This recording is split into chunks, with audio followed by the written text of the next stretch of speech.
Unit number 3 का instruction code topic पढ़ाने जा रहे हैं। इंस्ट्रक्शन कोड, इससे पहले हमने आपको इंस्ट्रक्शन बताया था। इंस्ट्रक्शन क्या होता है? Instruction is a set of command और a single instruction which is given to the computer to perform a specific task और ऑपरेशन। मतलब इंस्ट्रक्शन एक ऐसा सेट ऑफ कमांड होती हैं, ऐसे इंस्ट्रक्शंस होते हैं, मतलब कई सारे इंस्ट्रक्शंस को कंबाइन करते हैं तो हमारा क्या बनता है? प्रोग्राम बनता है। कई सारे प्रोग्राम्स को कंबाइन करते हैं हमारा क्या बनता है? सॉफ्टवेयर बनता है। हमने पहले भी ये चीज बताई थी आपको। When several set of instructions are combined together, they form a single program. When several programs are combined together, they form a software. तो यहाँ पे कोई इंस्ट्रक्शन है, इंस्ट्रक्शन का कोड लिखा हुआ है, तो इंस्ट्रक्शन का कोड किससे मिलकर लिखा होगा? Instruction is a group of bits that instruct the computer to perform specific task. जब भी हम कोई इंस्ट्रक्शन, चाहे वो असेंबली लैंग्वेज में हो, चाहे वो हाई लेवल लैंग्वेज में हो, उसको मशीन लैंग्वेज में कन्वर्ट करना पड़ता है सबसे पहले। किसको? कंप्यूटर को। यहां पे देखिए डेफिनेशन क्या लिखी है। Instruction code is a group of bit that instruct the computer to perform a specific operation. जब भी हम इंस्ट्रक्शन कोड को लिखेंगे, मशीन लैंग्वेज में तो लिख नहीं सकते हैं, मशीन लैंग्वेज में कोड लिखना थोड़ा बहुत टफ होता है, तो इसीलिए हमने असेंबली लैंग्वेज या फिर हाई लेवल लैंग्वेज में हम कोडिंग करते हैं। तो हाई लेवल लैंग्वेज या असेंबली लैंग्वेज पे कोडिंग करने के बाद एक कंपाइलर होता है। कंपाइलर हमारा हाई लेवल इंस्ट्रक्शंस को मशीन लैंग्वेज इंस्ट्रक्शंस में कन्वर्ट कर देता है। अगर हमने असेंबली लैंग्वेज में कोई इंस्ट्रक्शन लिख रखा है तो वहां पे हम असेंबलर का यूज करते हैं। असेंबलर क्या करता है? हाई लेवल असेंबली लैंग्वेज में लिखे गए इंस्ट्रक्शंस को मशीन लैंग्वेज में कन्वर्ट करता है। यहाँ पे जितने भी आपके कंपाइलर, असेंबलर, इंटरप्रेटर, जितने भी आपके ये लैंग्वेज ट्रांसलेटर यूज हो रहे हैं, वो काम क्या कर रहे हैं? उनका मेन एम क्या है कि इंस्ट्रक्शन को मशीन लैंग्वेज में कन्वर्ट करना। किस लिए? मशीन के लिए। क्योंकि मशीन केवल किस इंस्ट्रक्शन की प्रोसेसिंग कर सकती है? बाइनरी में या मशीन लेवल इंस्ट्रक्शन की प्रोसेसिंग कर सकती है। तो अगर हमने इंस्ट्रक्शन असेंबली लैंग्वेज में लिखा है, अगर हमने इंस्ट्रक्शन को हाई लेवल लैंग्वेज में लिखा है, सबसे पहले कंपाइलर, इंटरप्रेटर, असेंबलर उस पर्टिकुलर इंस्ट्रक्शन को कन्वर्ट किसमें करेगा? बाइनरी में या मशीन लैंग्वेज में। तो यहां पे ये चीज लिखी हुई है, instruction code is a group of bits that instruct the computer to perform specific task. Instruction code क्या होता है? जैसे आपने इंस्ट्रक्शन फॉर्मेट, इससे पहले हमने टॉपिक पढ़ाया था। आप लिखते हैं move A comma B, add R1 A B। इसका भी एक मतलब है। ये इंस्ट्रक्शन को आपने डिकोड करा, अब जैसे हमने कोई इंस्ट्रक्शन लिखा एड R1 A B। अब ये पर्टिकुलर इंस्ट्रक्शन किस फॉर्मेट में है? 3 एड्रेस में। ये पर्टिकुलर इंस्ट्रक्शन का फॉर्मेट क्या है? 3 एड्रेस इंस्ट्रक्शन फॉर्मेट है। ये कैसे पता चला? यहाँ पे 3 ऑपरेंड्स का यूज कर रहे हैं, 2 ऑपरेंड्स और एक रजिस्टर का यूज कर रहे हैं, नहीं कर रहे हैं। तो ए और बी की वैल्यू ऐड होके स्टोर किसमें होगी? R1 में। तो ये पर्टिकुलर इंस्ट्रक्शन को जब कंप्यूटर प्रोसेसिंग करेगा इस इंस्ट्रक्शन की, सबसे पहले इस इंस्ट्रक्शन को किसमें कन्वर्ट कर देगा? बिट्स में। 0 1 0 0 1 0 1 0 1 1, मतलब किसी फॉर्म में। किस फॉर्म में? वो फॉर्म कौन सा है? Binary form. बाइनरी फॉर्म में कन्वर्ट करेगा। जो भी हमने इंस्ट्रक्शन कोड दिया है उसकी फिर प्रोसेसिंग करके उसका आउटपुट जनरेट करेगा। बात समझ में आ रही? इंस्ट्रक्शन कोड होता क्या है? Instruction code is a group of bits that instruct the computer to perform a specific function और ऑपरेशन। तो ये हमारा ये इंस्ट्रक्शन लिखा हुआ है, इसकी सबसे पहले इसको कन्वर्ट किसमें करेगा? कंप्यूटर बाइनरी में। और बाइनरी किसका कॉम्बिनेशन होती है? बिट्स की। 0 1 2 ही बिट्स होती है हमारी मशीन लैंग्वेज या बाइनरी लैंग्वेज में। 0 1 के कॉम्बिनेशन से इस इंस्ट्रक्शन को हमने मशीन लैंग्वेज में कन्वर्ट कर दिया। फिर मशीन लैंग्वेज में जब कन्वर्ट हो गया इंस्ट्रक्शन हमारा असेंबली लैंग्वेज से मशीन लेवल इंस्ट्रक्शन में, उसके बाद इसकी प्रोसेसिंग करके पर्टिकुलर फंक्शन को परफॉर्म कौन करेगा? CPU। अब देखो यहां पे हमने क्या लिख रखा है? Assume a memory system of size 4096 cross 16। ये आपने साइज, इस साइज से क्या समझते हैं आप? कि 4096 क्या है? वर्ड्स हैं, और हर वर्ड का साइज कितना है? 16 बिट्स का है। आपको कैच मेमोरी के न्यूमेरिकल में ये चीज हमने बहुत बताई है। 4096 क्रॉस 16 का मतलब क्या, 4096 वर्ड्स है हमारे पास और हर वर्ड कितने बिट्स का है, 16 बिट्स का है। तो यहाँ पे 4096 वर्ड्स को रिप्रेजेंट करने के लिए कितने बिट्स लगेंगे, 12। 2 की पावर में जितना वैल्यू आएगी, 2 की पावर में जितनी भी वैल्यू आएगी वो बिट्स यूज होंगे किसके लिए, एड्रेस बिट्स के लिए। अब उसके बाद ये तो हमें पता ही है कि अब जैसे 4096 वर्ड्स हैं तो हर वर्ड कितने बिट्स का है, तो डाटा बिट्स कितने हो जाएंगे, 16। तो यहाँ पे जो इंस्ट्रक्शन होगा वो कितने बिट्स का होगा, 16 बिट्स का। ये चीज समझ में आ रही है। ये हमने एग्जांपल ले लिया है कि कोई भी हमारी मेन मेमोरी है, मेन मेमोरी का हमारा साइज दिया हुआ है 4096 क्रॉस 16। तो 4096 को हमने 2 की पावर में कन्वर्ट करा तो हमारा है 2 की पावर 12। तो इस मतलब टोटल नंबर ऑफ वर्ड्स हमको पता है, हमने वर्ड्स को कन्वर्ट कर लिया किसमें, 2 की पावर में। 2 की पावर कितनी आ रही है, 12 आ रही है। तो 12 बिट्स किस लिए यूज होंगे, यहाँ पे देखिए लिखा हमने 4 + 4 + 4 कितना हो जाएगा, 12 बिट्स हो जाएंगे। मतलब 4096 वर्ड्स को दिखाने के लिए हमें टोटल एड्रेस बिट्स कितनी यूज करनी पड़ेंगे, 12। उसी के साथ हर वर्ड का डाटा बिट्स कितने होंगे, मतलब हर वर्ड या हर इंस्ट्रक्शन जो एक पर्टिकुलर मेमोरी लोकेशन में पड़ा होगा उसके अंदर बिट्स कितने होंगे, 16। इतनी चीज समझ में आ गई होगी। अब देखो यहां पे कितने तरीके के इंस्ट्रक्शन कोड फॉर्मेट्स होते हैं। पहला इंस्ट्रक्शन क्या है, मेमोरी रेफरेंस। दूसरा इंस्ट्रक्शन क्या है, register reference, input output, instruction reference. ये हमारे 3 तरीके के इंस्ट्रक्शन कोड फॉर्मेट्स होते हैं। अब ये memory reference, register reference, input output reference, इसका मतलब क्या होता है।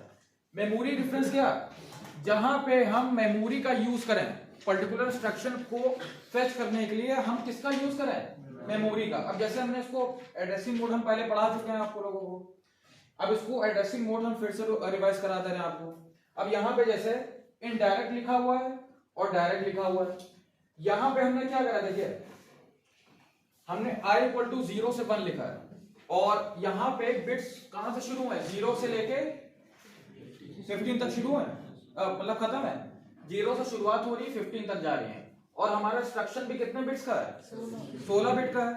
तो हमारा यहाँ पे इंस्ट्रक्शन, ये एक पर्टिकुलर इंस्ट्रक्शन होगा, इंस्ट्रक्शन के अंदर कितने बिट्स आ रहे हैं, 16। तो 0 से लेके 15 तक कितने बिट्स हो गए आपके, 16 बिट्स हो गए। अब यहाँ पे कुछ पार्ट हमारा मेमोरी एड्रेस का होगा, कुछ पार्ट हमारा ऑपकोड का होगा, कुछ पार्ट हमारा मोड का होगा। आपको हमने पहले भी बताया था इंस्ट्रक्शन 3 फील्ड से मिलकर बनता है, मोड, ऑपकोड और एड्रेस फील्ड। ये 3 चीजें बताई थी आपको कल भी। हमारा कोई भी इंस्ट्रक्शन है, चाहे वो मेमोरी रेफरेंस हो, चाहे वो रजिस्टर रेफरेंस हो, चाहे वो इनपुट आउटपुट रेफरेंस हो, यहाँ पे इंस्ट्रक्शन में कितनी बिट्स आ रही हैं, 16। तो हमारा इंस्ट्रक्शन टोटल कितने बिट्स से मिलकर बनेगा, 16 बिट्स है।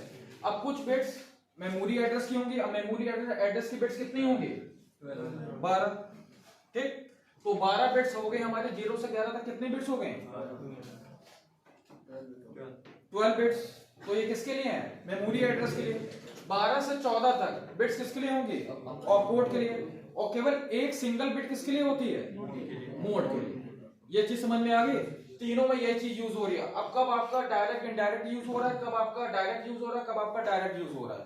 जहां पे 0 वैल्यू लिखी हुई है, i = 0, उसका मतलब है डायरेक्ट एड्रेसिंग यूज हो रही है। यहाँ पे भी डायरेक्ट एड्रेसिंग यूज हो रही है। जहां पे 0 या 1 वैल्यू लिखी हुई है, इसका मतलब है वहां पे डायरेक्ट एड्रेसिंग मोड भी यूज हो सकता है, वहां पे इनडायरेक्ट एड्रेसिंग मोड भी यूज हो सकता है। अब डायरेक्ट इंडायरेक्ट को एक बार हम फिर से रिवाइज करा दे रहे हैं, मेमोरी के रेफरेंस और रजिस्टर के रेफरेंस में।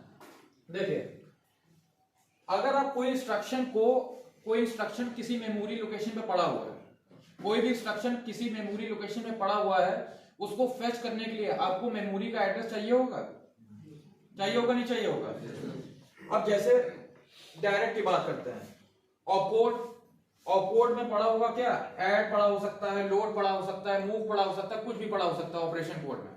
और यहाँ पे एड्रेस फील्ड पड़ी होगी, एड्रेस फील्ड में मान लीजिए A B C कुछ भी पड़ा हो सकता है। ये A क्या है, मेमोरी लोकेशन ऑफ ऑपरेंड। जो ऑपरेंड का एड्रेस है वो क्या है हमारा, हमने सपोज कर लिया ऑपरेंड का एड्रेस क्या है, A। तब हम A मेमोरी लोकेशन पे पहुंचे, हमको डायरेक्ट क्या मिल गया, ऑपरेंड मिल गया। मतलब जिस वैल्यू पे हमें काम करना है, ठीक। अब उसके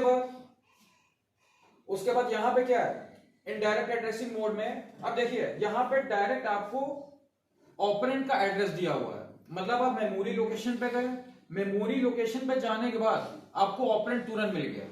इनडायरेक्ट में क्या होगा, इनडायरेक्ट में आपको एड्रेस तो दिया रहेगा, लेकिन एड्रेस के अंदर आप पहुंचे तो एक अनदर एड्रेस मिलेगा आपको।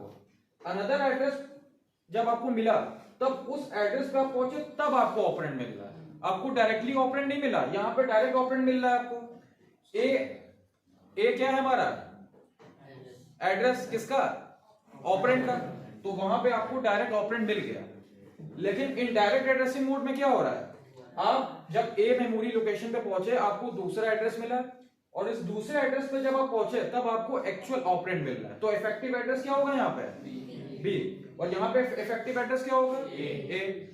ये बात समझ में आ रही है, इफेक्टिव एड्रेस किसको बोलते हैं, जहां पे ऑपरेंड की ओरिजिनल लोकेशन, उसको इफेक्टिव एड्रेस बोलते हैं। अब देखो रजिस्टर एड्रेसिंग मोड और रजिस्टर इनडायरेक्ट, इसका मतलब क्या होता है, उसी तरह है, यहां पे जैसे मेमोरी का यूज करा जा रहा है, यहां पे रजिस्टर का यूज करा जाएगा। और बोर्ड एड्रेस फील्ड में किसका एड्रेस दिया होगा, रजिस्टर का। जैसे हम कई सारे रजिस्टर यूज करते हैं, एक्यूमुलेटर यूज करते हैं, डाटा रजिस्टर यूज करते हैं, और कौन सा इनपुट आउटपुट रजिस्टर यूज करते हैं।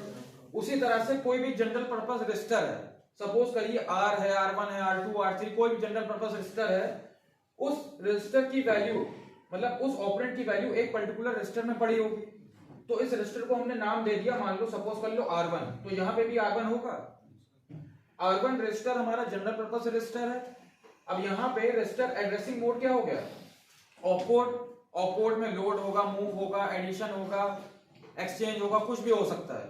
और यहाँ पे एड्रेस फील्ड दी होगी, एड्रेस फील्ड में किस चीज की वैल्यू दी होगी, रजिस्टर के एड्रेस की, मतलब रजिस्टर का नाम क्या है, R1 है, R2 है, R3 है, उस रजिस्टर पर जाके हमें ऑपरेंड की वैल्यू मिल जाएगी।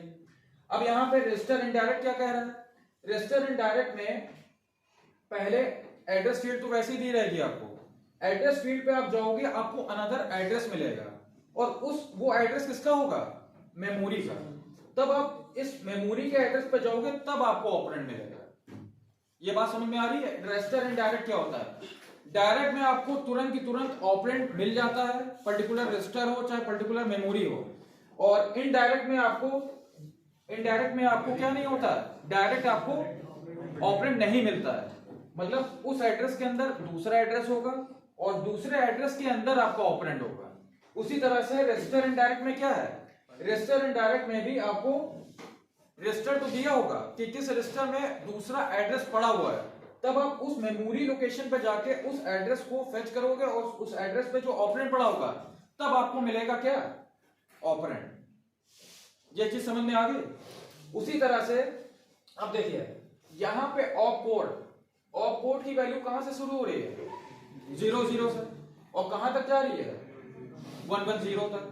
अब जैसे आप लोग कहेंगे सर ये 00110 क्या है, 00 एक स्पेशल कोड है, जैसे हमने क्या नाम है डिजाइन करा माइक्रो प्रोसेसर, उसमें 00 का मतलब है ऐड, 001 का मतलब है सब्ट्रैक्ट, 010 का मतलब है मल्टीप्लाई।